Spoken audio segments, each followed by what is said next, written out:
Права ребенка-инвалида.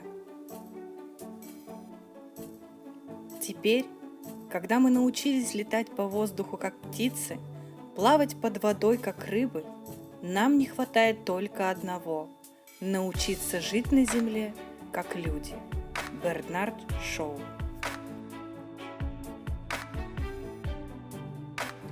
Ребенок-инвалид имеет равные со здоровыми детьми права на полноценную жизнь.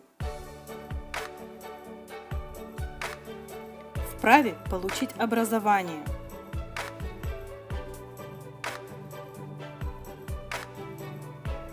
И право на получение медико-социальной помощи в специализированных детских организациях. Законодательными актами Республики Казахстан могут быть установлены льготы для детей-инвалидов.